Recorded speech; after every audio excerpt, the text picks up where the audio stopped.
Top of the morning to you. Happy St. Patrick's Day. Here I am in my home with you know who. Look who's already eating the green. Look at Bruce is here eating all his green parsley. I gave him a little extra because today is St. Patrick's Day. I've got my dog Hank here. I don't know. He doesn't even like parsley. I don't know why he's here. He's just hanging out with, because Mom's here. So, now, today's St. Patrick's Day. You should be wearing some green like I am. So if you don't have your green on yet, pause the video, go get yourself something green because I'm about to read a story to you and you're going to want to wear something green. All right, so Bruce, can you eat your parsley in your house there? Okay. All right, Hank, don't eat his parsley, okay? Can you just be cool? All right, okay. So, all right, say bye-bye, bye-bye. Okay, I'm gonna put you back in here. You go, okay. There you go, okay. Oh, more parsley. Oh, I need my helpers. Usually you guys are here to help me clean up all my parsley on the ground. Gotta clean it up myself, or my dog will eat it.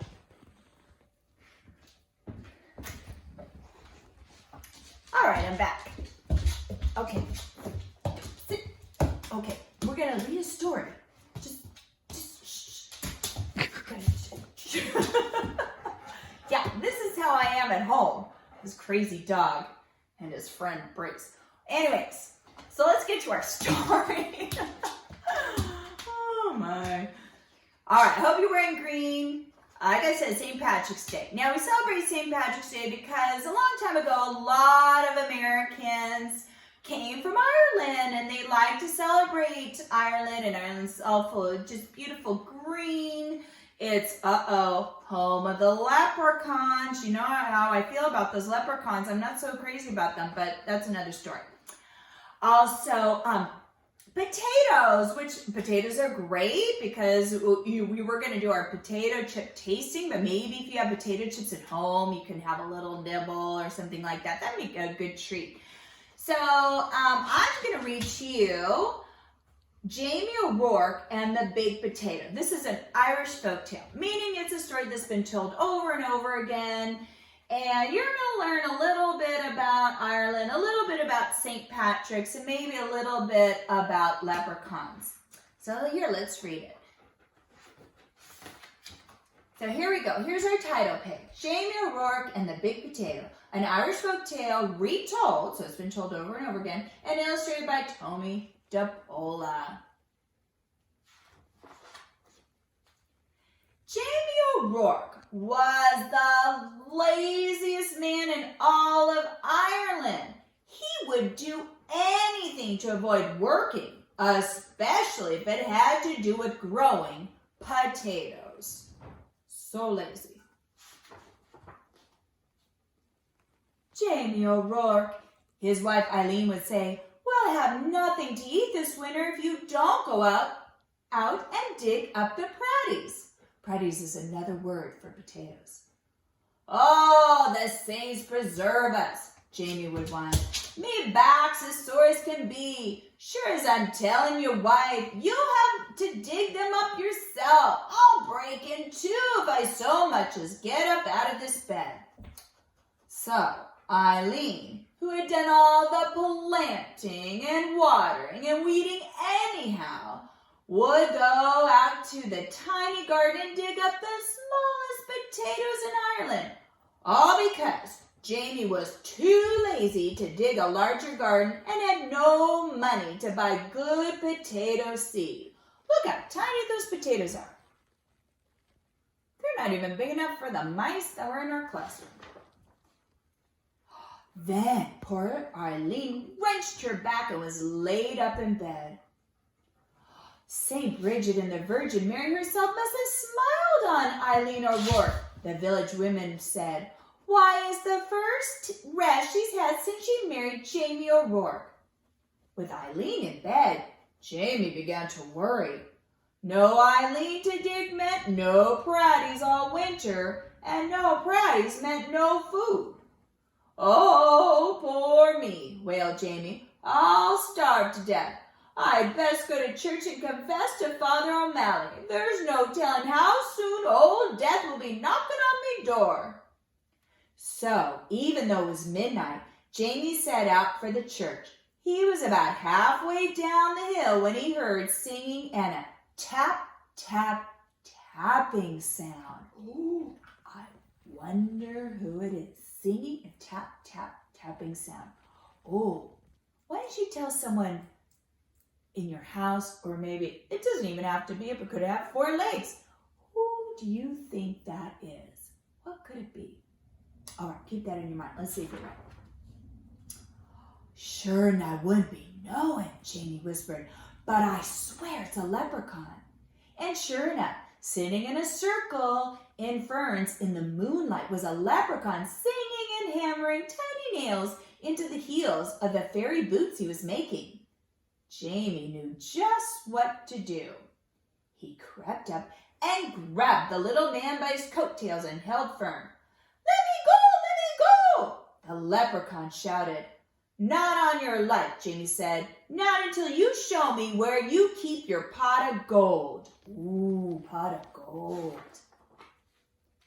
Now, everyone in Ireland knows that leprechauns make boots and dancing shoes for the fairies who pay them with gold. And everyone knows if you catch a leprechaun, he'll pay for his freedom with his pot of gold. But this leprechaun was cleverer than most. Oh, please, Mr. Mortal Man, he pleaded. I'm just starting out making fairy shoes, and I only have 1 or 2 pieces of gold in my pot. Won't you take a wish instead? Why, what would I wish for? Jamie asked. Me, who's about to die of starvation because my wife is sick in bed, and who can't dig the pratties for the winter. And they're such puny pratties anyhow. Well, said the leprechaun, reaching into his pocket, you could wish for the biggest pratty in the world. It would last all winter, and you wouldn't have to do anything more than plant this seed, water it, and wait. Ooh, see the seed.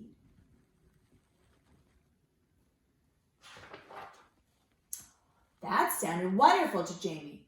Done, he shouted, and as the leprechaun dropped the seed into Jamie's hand, Jamie let go of his coattails, and off that leprechaun scampered. When Eileen heard what he had done, she was furious. Jamie O'Rourke, you're not only the laziest man in Ireland, but a fool as well, giving up a pot of gold for a pratty seed. Well, I'm going to plant this seed and water it, and you'll see, Jamie said, and out he went.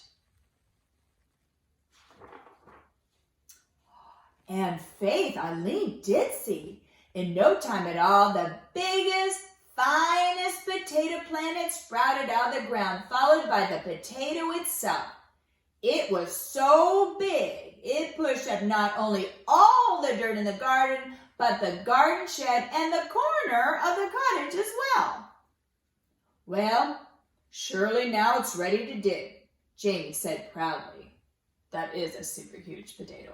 I've never seen a bigger potato than that. He hoed all around it, but he couldn't dig that pratty out of the ground. He got a beam and a big rock and tried to pry it out. He pushed and he pushed, but it wouldn't budge.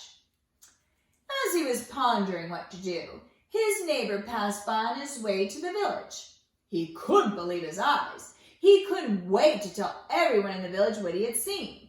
And before you knew it, the hill up to Jamie's was filled with villagers coming to see the big potato. Look how big it is. And they're all coming to see it. Where did it come from? They asked. Jamie told them about the lucky night he had caught the leprechaun and how smart he'd been. Why, anyone could have gotten a pot of gold, he bragged, but the biggest pratty in the world, well, that took some doing. However did you outsmart a leprechaun? They all asked at once. Jamie hesitated and scratched his head. We'll help you dig up your pratty, Jamie, if you'll tell us how you did it. And they grabbed shovels and hoes and started to dig. They dug and they dug and they pushed and they shoved until the potato flew up out of its hole. It rolled down the hill faster and faster until it reached the bottom, where it bounced up high and came to a stop, wedged between the stone walls on either side of the road. What to do now? What do you think they should do? All right, go turn and tell somebody. What would you do? That Pratty is so big that no one, no car, nothing can get by it. The constable complained to Father O'Malley. How's a body to get in and out of the village? What shall we do? The villagers wailed. Then they all looked at Jamie and said, It's your Pratty. You'll have to move it out of our way. Well, Eileen spoke up. There's more than enough Pratty for everyone. Why don't you all take some? Oh, that's a good idea. Share it. So the villagers sawed and chopped and carted off huge pieces of potato while Jamie sat on the stone wall and watched. He's still pretty lazy. All winter long, everyone had potato to eat and eat and eat until no one wanted to see or hear a potato again. Look at their faces. Look, they're all happy. And then, oh, not so happy. It's too many potatoes. In the spring, Jamie said, I saved a potato eye for a seed, and it's just about time to plant it. Uh-oh, should he plant it? Oh, no, the villagers all cried. If you promise not to plant it, Jamie, we'll promise before St. Patrick and all the saints to see that you and Eileen always have plenty to cook and eat. We don't want another giant Pratty around here. Jamie smiled and agreed. What a perfect life for a lazy man. And so you see, darling Eileen, Jamie told her, I wasn't such a fool with that leprechaun after all. And Eileen had to admit that Jamie O'Rourke was right. Oh, or was he? What do you see in the picture?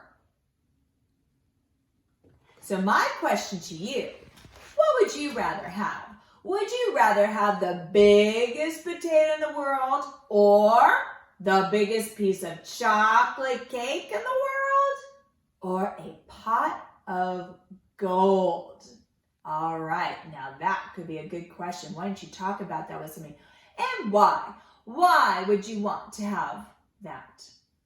Thank you for tuning in, and I'm going to see you in a little bit with more St. Patrick's stuff. Bye-bye for now.